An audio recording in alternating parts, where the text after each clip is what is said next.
තෙරුවන් සරණයි සියලු දෙනාටම. අද අපට විශේෂ දවසක් අපේ සන්දීපනි YouTube channel එක හරහා සාරසීපත්වයේහි පිහිටි ඉපරණි විහාරස්ථාන පිළිබඳව සොයා යන ගමනේදී අද උඩගම්පහ කෝරළයට අයත් ඓතිහාසික අරඹේපොළ ගැරැක්මැඩිට රජමහා විහාරස්ථානය සහ එහි ඉතිහාසය පිළිබඳව ගවේෂණය කරන්නටයි මේ මෙතෙන් පටන් අවකාශය වෙන් කරගන්න. ඊට මත්තෙන් මේ විහාරස්ථානය පිළිබඳව මූලික වශයෙන් යම් හැඳින්වීමක් කිරීම අවශ්‍යයි. අරඹේපොළ ගැරැක්මැඩිල්ල රජමහා විහාරස්ථානය නියෝජනය කරනු ලබන්නේ මහා විහාර වංශික ස්‍යාමෝපාලි මහානිකායේ මල්වතු මහා විහාර පාර්ශ්වය. එයින් සමාරම්භව ප්‍රදේශයට සුවිසල් අනබිබවනීය වූ ශාසනික ජාතික මෙහෙවරක් සිද්ධ කරන්නට යෙදුන ඓතිහාසික මෙන් අනුස්මරණීය විහාරස්ථානයක් වශයෙන් මේ විහාරස්ථානය පිළිබඳව හඳුන්වන්නට පුළුවන්කම තියෙනවා. මධ්‍යම පළාත පිළිබඳව ප්‍රදේශ වර්ණනාවක් ඉදිරිපත් කරන්න යෙදුන ශ්‍රීමත් ආකිබෝඩ් ලෝරිතුමන්ගේ වාර්තාවෙහිදී එකල මෙහි වැඩ සිටි තෙරුන් වහන්සේ නමකට බෝමළු විවත්ත නම් වූ මේ භූමිය පූජා කළ බවට ඓතිහාසික තොරතුරු ලැබී තිබෙනවා. ඉතින් අපි විමසීමක් කරමු. අපි සොයා බලමු මේ ඉතිහාස කතාව පිළිබඳව, මේ ඉතිහාස ප්‍රවෘත්තිය පිළිබඳව. මෙම ස්ථානයේ නම් කරලා තිබෙන්නේ ගැරැක්මැඩිල්ල රජමහා විහාරය කියලා. යම් තැන්වලදී මැඩිල්ල රජමහා විහාරය වශයෙන් උත්, වගේම අරඹේපොළ විහාරය වශයෙන් උත්, ගැරැක්මැඩිල්ල විහාරය වශයෙන් උත් මේ ස්ථානය නම් කොට තිබෙනවා. ගැරැක්මැඩිල්ල විහාරස්ථානය අපට විශේෂ වෙන කාරණා කිහිපයක් තිබෙනවා. එකක් තමයි ධර්මශාලාවක් මැත්තේහි කුරුණු මත දැවමේ වූ කුරුණු මත ඉදි කරන්නට යෙදුන විහාරස්ථානයක් වශයෙන්, එමෙන්ම සෙන්කඩගල රාජධානි සමයේ 18 වෙනි සතවර්ෂයේ අවසන් භාගයට අයත්සේ සැලකිය හැකි වන ශේෂ වූ ප්‍රතිමාවන් සහ ඒ චිත්‍ර ආදිය දකින්නට පුළුවන් වන දුර්ලභ සිතුවම් වලින් සමලංකృత වූ විහාරස්ථානයක් විදිහට මේ විහාරස්ථානය හඳුන්වන්නට පුළුවන්.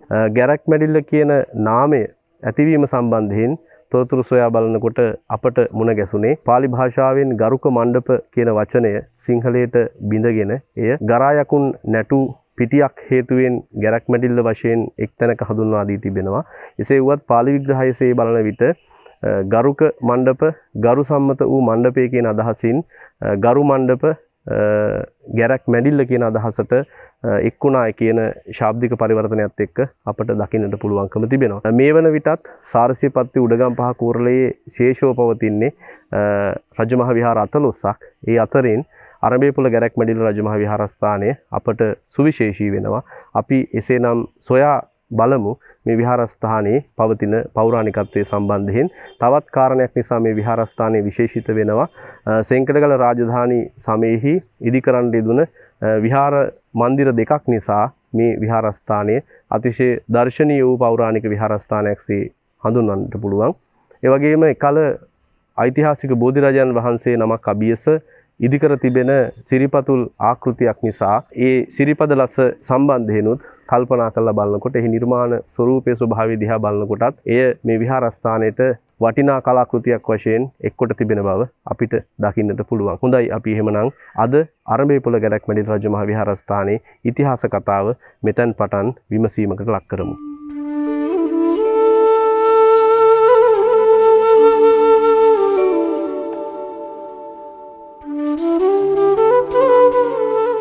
අතීතයේ බොහෝ විහාරස්ථාන ඉදිව තිබෙන්නේ බෝධින් වහන්සේලා මුල් කරගෙනමයි.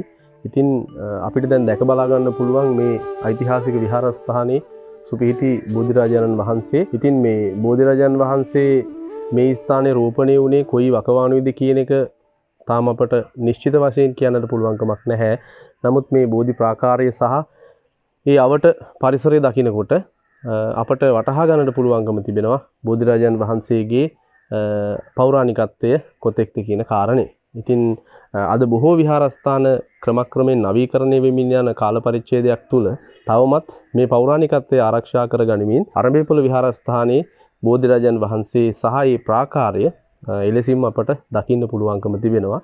අර මා මුලින් සිහිපත් කළ සිරිපද ලස තමයි මේ දකින්න පුළුවන්කම තිබෙන්නේ. බුද්ධ වර්ෂ 2478 දී නිර්මාණය කරන්න යෙදුන මේ සිරිපද ලස ශ්‍රී පාද පද්මේ ආකෘතිය. ඉතින් මේ ශ්‍රී පාද පද්ම ආකෘතිය නිර්මාණය කරලා තිබෙන්නේ එකල මේ විහාරස්ථානයේ වැඩ සිට අපවත් විවදාල ඕවිස චන්දජෝති ගෞරවනීය හාමුදුරන් වහන්සේගේ මූලිකත්වයෙන්. ඉතින් මේ විහාරස්ථානයේ ප්‍රවේශයත් එක්කම අපිට දැක බලා ගන්න පුළුවන්කම තිබෙන්නේ අභිනව සෑරදුන් සහ මේ පෞරාණිකතම බෝධින් වහන්සේ. අපි ඉදිරියට බලමු. ජෝතිය සිටුවරයාගේ මූලිකත්වයෙන් සමාරම්භ වූයේ යැයි ජනප්‍රවාදගතව සඳහන් වෙන 18 වෙනි සතවර්ෂයේ අවසන් භාගයට අයත්සේ සැලකෙන පෞරාණිකතම මූර්ති සමුදායකින් සහ සිතුවම් වලින් සමලංකృత වන විහාර මන්දිරය දැක බලා ගන්නට අපි පිවිසෙමු.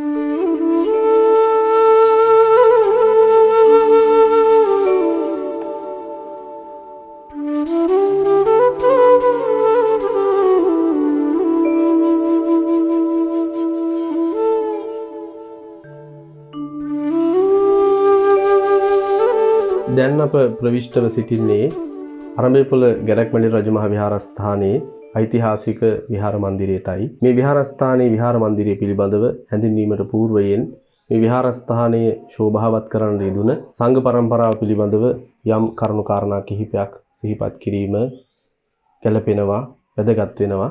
ඒ අනුව රාජ්‍ය වර්ෂ 1870 දී පමණ කුඹුක්කවේ රේවත මහා ස්වාමීන් වහන්සේ මේ විහාරස්ථානයේ විහාරාධිපතින් වහන්සේ වශයෙන් කටයුතු කළ බවට අපේ මල්වතු මහා විහාර ලේ කම්මිටියෙහි තොරතුරු සඳහන්ව පවතිනවා.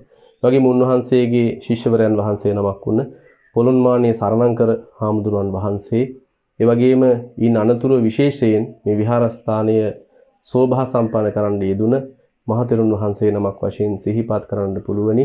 හැරමිටිගල ශාස්ත්‍රාලංකාර පිරිවෙන්හි නියෝජ්‍ය පරිවේනාධිපතින් වහන්සේ වශයෙන් කටයුතු කරන්න යෙදුන රාජකීය පඬිත මඩදෙණියේ ධම්මානන්ද හාමුදුරන් වහන්සේ, එවැගේම උන්වහන්සේගෙන් අනතුරුව ඊට අධික කාලයක් මේ විහාරස්ථානයේ වැඩ සිටියේ ඕවිස චන්දජෝති ගෞරවනීය හාමුදුරන් වහන්සේ, උන්වහන්සේගෙන් අනතුරුව වර්තමාන විහාරාධිපතින් වහන්සේ වශයෙන් මේ විහාරස්ථානයේ අධීශත්වයේ දරනු ලබන්නේ පරණගම නාරද ගෞරවනීය නායක ස්වාමීන් වහන්සේ. වගේම විහාරාධිකාරීත්වයේ දරන්නේ අරුප්පල ධම්මරතන හාමුදුරන් වහන්සේ. අපි දැන් බලමු මේ විහාරස්ථානයේ පවතින ඓතිහාසික මේ මූර්ති සම්බන්ධ විමසීමකට යොමු වෙමු. මෙම විහාරස්ථානයේ පවතින විහාර මන්දිරයේ ප්‍රධාන පිළිම වහන්සේ තමයි මේ අපිට දකින්න පුළුවන්කම තිබෙන්නේ. සමාධි මුද්‍රාවෙන් වැඩ සිටින මහා පිළිම වහන්සේ. ඒ වගේම මේ ප්‍රතිමා වහන්සේට ඉදිරියෙන් ප්‍රතිමා වහන්සේට ඉහළින් අපට මේ සුවිශේෂී මකර තොරණ දකින්න පුළුවන්කම තිබෙනවා. මහනුවර සම්ප්‍රදායේ තිබෙන මකර තොරණ නිර්මාණ අතරින් විශේෂිත කලාකෘතියක් ලෙස මේ අපිට දකින්න පුළුවන්. ඒ වගේම අපි දන්නවා මේ ලංකා ඉතිහාසය තුළ බුදුදහමත් සමග දේවවාදී ආගම් එකිනෙක සම්බන්ධ වෙමින් දිගු කාලයක් පැවතුණා. ඒට හොඳ නිදර්ශනයක් වශයෙන් මේ මහනුවර රාජධානි සමය අපිට දක්වන්න පුළුවන්. බොහෝ විහාරස්ථානවල පවතින ප්‍රධාන පිළිම වහන්සේට ඉහළින් මකර තොරණත් ඒ වගේම දේවතා රූපත් අපිට දකින්න පුළුවන්කම තිබෙනවා. දැන් මේ එක එක දේවතා රූප ගැන විස්තර කරලා බැලුවොත් අපිට කෙටියෙන් අපිට දකින්න පුළුවන් එකල 18 වෙනි සතවර්ෂයේ තිබුණ ජන විශ්වාසත් එක්ක ගොඩ නැගුණ රූප සමුදායක් මෙහි දකින්න පුළුවන්. අර ඉහළ කෙළවරේම අපිට දකින්න පුළුවන් ඒ විශේෂිත රූප බ්‍රහ්ම දේවයන්, ඒ වගේම විෂ්ණු දෙවියන්, සමන් දෙවියන් වැනි දිව්‍යවරුන්ගේ රූප මෙතනදී විශේෂයෙන් දකින්න පුළුවන්කම තිබෙනවා. ඒ වගේම බ්‍රාහ්මණ වේශයෙන් නිරූපණය වන යම් යම් දේවතා සමූහයක් මෙතනදී දකින්න පුළුවන්. මම මේ විහාරස්ථානයේ විශේෂයෙන්ම දකින දෙයක් තමයි අර කින්නර රූප මේ විහාරස්ථානයේ දකින්න පුළුවන්කම තිබෙන එක. ඒ මකරාගේ නිරූපණය කරන බියකරු ස්වභාවයේ එවක සෙන්කඩගල රාජධානි සමයේ නිර්මාණය වුණ සියලු විහාරස්ථානවල දකින්න පුළුවන් ආකාරයට වඩා වෙනස් ආකාරකින් මේ මකර රූ දෙකක් අපට දකින්න පුළුවන්කම තිබෙනවා මෙහි දෙපස.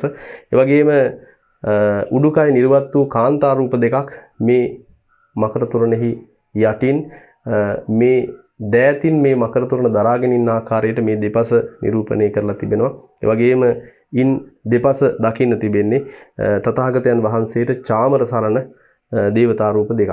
ඒ වගේම ප්‍රධාන පිළිම දෙකක් තව දකින්න පුළුවන් මෙහි දෙපසින්. ඒ දෙපස දකින්න දේවතා රූප ඇතැම් විට විෂ්ණු සහ සමන් දෙවියන් විදිහට සලකන්න පුළුවන්. මේ වර්තමාන පිළිගැනීම. නමුත් අපි දන්නවා තථාගත බුදුරජාණන් වහන්සේ සවැත්නුවර ජේතවනාරාමයේ වැඩ සිටින සමයේදී උන්වහන්සේගේ ආශිර්වාදය ලැබමින් උන්වහන්සේගේ ධර්ම ශ්‍රවණය කරමින් සිටිය බවට පෙන්눔 කරන ඉතිහාසයේ සඳහන් වෙන කදිරදේහලි වංශෝද්භූත උත්පලවර්ණ සහ භෝගශාලී සුමන දෙවිවරුන් දෙදෙනා විය හැකි මෙහි අපට දකින්න පුළුවන් මේ රූප දෙක කියලා අපට අනුමානයක් ගන්නට පුළුවන්. ඒ වගේම ඉරසඳ පවතින අතුරු මේ විහාරයේ පවතිවා කියන විශ්වාසය ඇති කරගනිමින් මෙහි සූර්යාගේ රූපයත් සූර්ය දේවයාගේ රූපයත් එහිම අනික් පසින් චන්ද්‍ර දෙවියන්ගේ රූපයත් අපට දකින්න පුළුවන්. ඉරසඳ පවතින අතුරු සම්බුද්ධ ශාසනය මේ සිරිලක් දෙරණතල තුලේ පවතිවා කියන විශ්වාසය තමයි ඒ තුලින් එවක ජනයා සංකේතවත් කළේ. ඊළඟට අපි බලමු මේ විහාරයේ පවතින සෙසු ප්‍රතිමා පිළිබඳව. මහනුවර රාජධානි සමයේදී නිර්මාණය වුණ බොහෝ ප්‍රතිමා තුල සිවුරෙහි දීරැලි ආකාරයෙන් නිර්මාණය කරපු විචිත්‍රවත් ස්වභාවයේ අපට මේ විහාරෙත් දකින්න පුළුවන්කම තිබෙනවා. කාල් ඇවෑමෙන් මේ විහාරස්ථානයේ ක්‍රමක්‍රමයෙන් මේ විහාර මන්දිරයේ විනාශ මුඛයට යන මොහොතකදී මෑත භාගයේ 2013 වර්ෂයේදී පමණ ශ්‍රී ලංකා පුරාවිද්‍යා දෙපාර්තමේන්තුවේ මැදිහත් වීමෙන් එහි විනාශව තිබී ගිය බුද්ධ රූපවල දෑත් සහ එවැගේම සිවුරේ යම් යම් තැන්වල ප්‍රතිසංස්කරණ කළ ආකාරය අපට වර්තමානයේ වන විට දැක බලා ගන්න පුළුවන්කම තිබෙනවා. ඒක කාලෝචිත වූ ක්‍රියාවක්. ඒ නිසා මේ විහාරස්ථානය ආරක්ෂා කර ගන්නට, විහාර මන්දිරය සුරක්ෂා කර ගන්නට මේ මහත්සේ මහෝපකාරී වූ බව මේ මොහොතේ සිහිපත් කළ යුතුමයි. මේ අපි දකින්නේ අරඹේපොළ ගැරැක්මැලි රජමහා විහාරස්ථානයේ දෙවෙනි විහාර මන්දිරය. ඉතිහාසයේ පෙන්눔 කරන විදිහට 1912 දී පමණ මේ විහාර මන්දිරයේ යලි ප්‍රතිෂ්ඨාපනය වූ බව තමයි සඳහන් වෙලා තියෙන්නේ. නමුත් මෙහි අපි අභ්‍යන්තරයේ දකින්න චිත්‍ර ඔබට දැන් තව ස්වල්ප මොහොතකින් දැක බලා ගන්න පුළුවන්. ඒ සිතුවම් හැම එකක්ම පාසා නිර්මාණය කරලා තිබෙන්නේ මහනුවර රාජධානි සමයේහි කලා ශෛලිය අනුගමනය කරගෙන. එතකොට මේ විහාර මන්දිරය නිර්මාණය කරන්නට හේතු වන්නට ඇතයි අපි විශ්වාස කරන්නේ. ඉහළ අපි මීට ඉහතින් දකින්නට යෙදුන විහාර මන්දිරයට යාම් මීම අපහසුතා හේතුවෙන් වන්දනාමාන කිරීමේ පහසුව තකාගෙන මෙහි අතිරේක විහාර මන්දිරයක් වශයෙන් මේ විහාර මන්දිර නිර්මාණය කරන්නට ඇති. මේ දෙපස දකින බොහෝ නිර්මාණ කොළඹ සම්ප්‍රදායට අයත් නිර්මාණ. ඒ නිසා ඒවාහි විශේෂතා වශයෙන් අපට හඳුන්වා දෙන්න තරම් කරුණු මෙහි නැහැ. දොරටුපාල රූප දෙකක් නිර්මාණය කරලා තිබෙනවා. ඒ වගේම යම් පමණකට ශක්ති ප්‍රමාණයෙන් එවක ශිල්පීන්ගේ හැකියාවන් යොදාගෙන මකර තොරණක් නිර්මාණය කරලා තිබෙනවා. ඒ වගේම මෙහි එක්පසක අපට අපාය දර්ශනවල ශේෂ වූ යම් කොටස් දකින්න පුළුවන්කම තිබෙනවා. මෙතනදී එක කරුණක් මතක් කරන්න අවශ්‍යයි. මෙහි තිබෙන ප්‍රධාන පිළිම වහන්සේ නිදන්හුරුන්ගේ ග්‍රහණයට ලක් වෙලා විනාශයටපත් වුණා. ඊට පස්සේ තමයි මේ අද අපිට දකින්න පුළුවන්කම තිබෙන අනිත් ප්‍රධාන පිළිමේ නිර්මාණය වෙලා තිබෙන්නේ. එහි වෙනසත් අපට දකින්න පුළුවන්. දැනට නිර්මාණය කරලා තිබෙන ඒ ප්‍රධාන පිළිම වහන්සේට පසුපසින් මේ පැරණි පිළිමේ තිබුණ කේතුමාල අලංකාරය ආදී ඒ යම් යම් නිර්මාණවල ශේෂ කොටස් අපට දකින්න පුළුවන්කම තිබෙනවා. ඒ අනුව මේ විහාර මන්දිරයේ මේ සිද්ධ වෙලා තිබෙන්නේ දෙවන ප්‍රතිසංස්කරණයේ විය යුතුයයි මා අනුමාන කරනවා.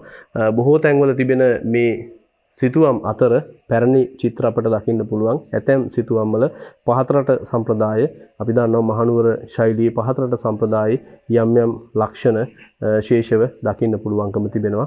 එසේනම් මේ ඓතිහාසික සාරසීපත්තුව තුල තිබෙන ඊටාම පෞරාණික විහාරස්ථාන කීපයක් පිළිබඳව අපි දිගින් දිගටම අපේ සංදීපනී YouTube channel හරහා ඔබත් සමග කරුණු කාරණා විමසන්නට බලාපොරොත්තු වෙනවා. ඉතින් අද දවසේදී ඓතිහාසික සාරසීපත්තුවේහි උඩගම්පහ කෝරළේහි අරඹේපොළ ගැරැක්මැලිල්ල රජමහා විහාරස්ථානයේ පිළිබඳව අපි සිදු කළ ගවේෂණයේ මින් සමාප්තියටපත් කරනවා.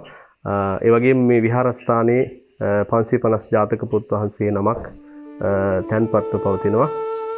ඓතිහාසික මූලාශ්‍ර ඔස්සේ සලකා බලන විට මේ විහාරස්ථානය නිරූපණය කරන්නේ 18 වෙනි සතවර්ෂයේ අවසාන භාගයයි. තවත් මෙබඳුම වූ වටිනා විහාරස්ථාන වගේ වටිනා ස්මාරක සමුදායක් සමගින් ඔබ හමු වෙන බලාපොරොත්තුවෙන් අද දවසේ කටයුතු අපි මෙතකින් සමාප්ත කරනවා. සියලුම දෙනාට උතුම් වූ රත්නත්‍රයේ ආශිර්වාදයේ වේවායි ප්‍රාර්ථනා කරනවා.